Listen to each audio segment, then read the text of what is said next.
so much. That's that each of you have made, and the fact that you're still interested in a country that is for, of, and by the people, and not for, of, and by the government. And this is a major time in our country's history.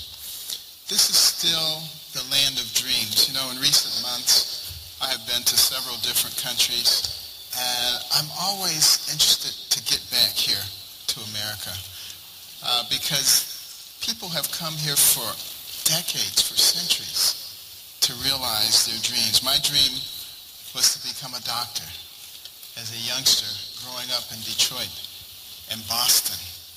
And it seemed like a lofty goal, but something that I felt was obtainable. And when I finally did achieve that dream as an intern and a junior resident at Johns Hopkins, one of the things that really struck me as I went onto those wards, and I would see all these people, the CEO of this company, the president of this organization, the crown prince of this country, the queen of this nation, frequently dying of some horrible disease. And every single one of them would have gladly given every penny and every title for a clean bill of health. And you begin to realize how critically important your health is. It is the most valuable thing that into insignificance compared to your health. And that's the reason that your health should be controlled by you and not by the government.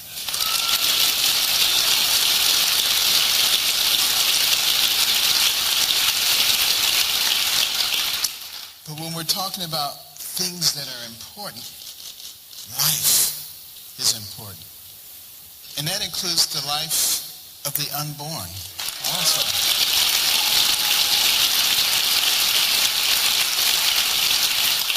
You know, there are those of us in this society who've told women that there's a war on them because that cute little baby inside of them, they may want to get rid of it.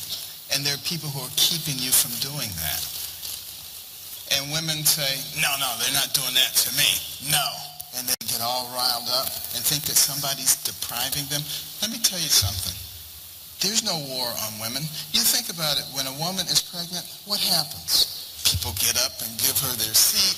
They get out of the way. They say, you go first. You know, there is great respect and love for pregnant women. There is no war on them. The war is on their babies. That's where the war is.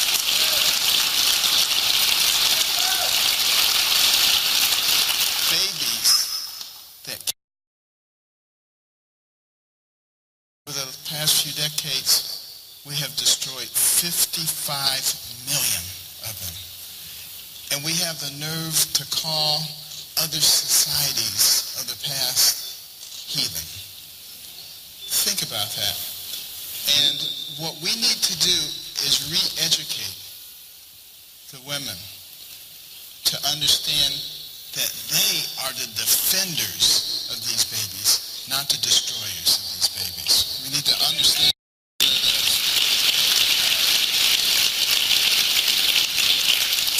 Well, you know, there were a lot of bumps in the road for me realizing my dream of becoming a physician, not the least of which was the fact that my parents got divorced. And that was devastating for an 8-year-old boy. And let me just say to anyone who's out there who's got children and they're thinking about getting a divorce, please reconsider. Start thinking about those things that you loved about your mate.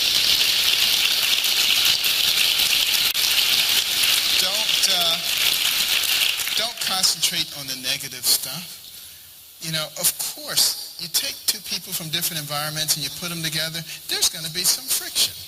It's like rubbing two pieces of sandpaper together. But you know what? If you keep rubbing them, it gets smooth. You got to stay in there, you know? It's, you know, to have and to hold till death do us part, not like the Hollywood model, to having to hold until you get irritated with each other. You know, that just doesn't work. And we need to recognize that God created the family structure for a reason. And marriage is a sacred institution by God himself. And there is no reason that man needs to change the definition of marriage.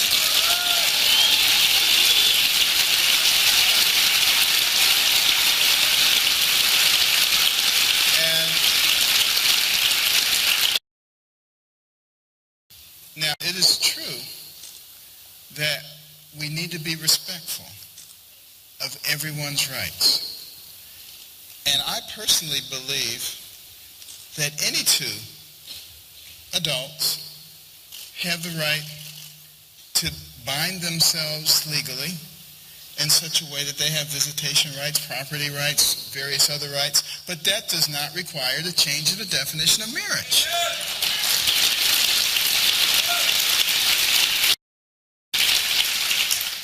Well, you know, there were other bumps in the road. Poverty. Now, I got to tell you, I hated poverty. I was sure that I was born into the wrong family. There was some mistake here. That is, until my mother, who only had a third-grade education, who got married at age 13, discovered some years later that her husband was a bigamist, worked 2-3 jobs at a time, leaving at 5 in the morning, getting back at midnight because she didn't want to be on welfare.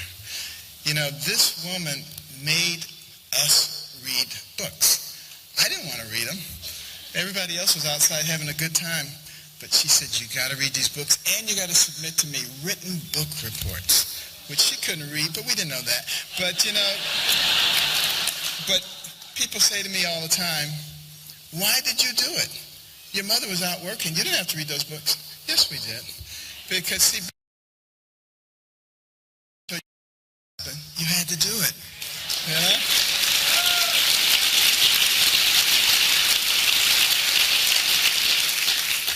Well, interestingly enough, when I started reading books, something began to happen. I started reading about people of great accomplishment. And I began to notice something. Some of them were born into terrible circumstances, but they had a dream and they were willing to work toward it. And I saw that the person who has the most to do with what happens to you in life is you. It's not somebody else. It's not the environment. And once I realized that, poverty didn't bother me anymore because I knew I could change that. I said, this is only temporary.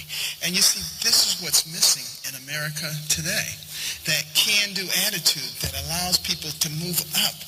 You know, we have, my pet peeve are those individuals who fancy themselves great champions of the people who are downtrodden in our society. And they pat them on the head. And they say, there, you poor little thing. I'm going to take care of you. I'm going to make sure you have the housing and the food and the health care and all of those things. You don't need to worry about a thing because it's those bad people over there. I'm going to get everything from them and I'm going to give it to you. And all you have to do is vote for me. Not a problem. And unfortunately, there are a lot of people who fall for that without looking at the big picture. Because in the big picture, you soon come to realize that you're going to run out of money. This gravy train is not going to last forever. And that a much kinder thing to do is to find ways to empower those people in ways that they can move from the lower rungs to the higher rungs of our society.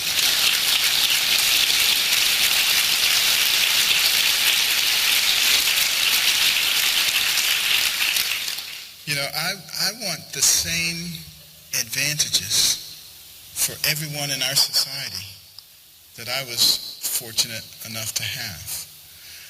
But if we continually keep people in a dependent position, then they're soon going to lose the drive that is necessary to achieve in our society. And this is, in fact, still a wonderful country. It is the pinnacle country on earth. And there have been other pinnacle countries before us. They've risen, they've fallen. They became enamored of sports, entertainment, lifestyles of the rich and famous. They lost their moral compass, and they tolerated political corruption. And what happened to them?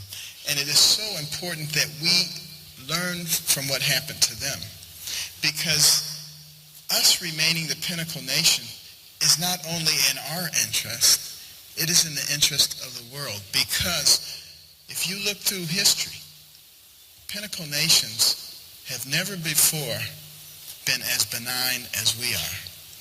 And if we go off the scene, we will be replaced by someone who is very unlikely to be as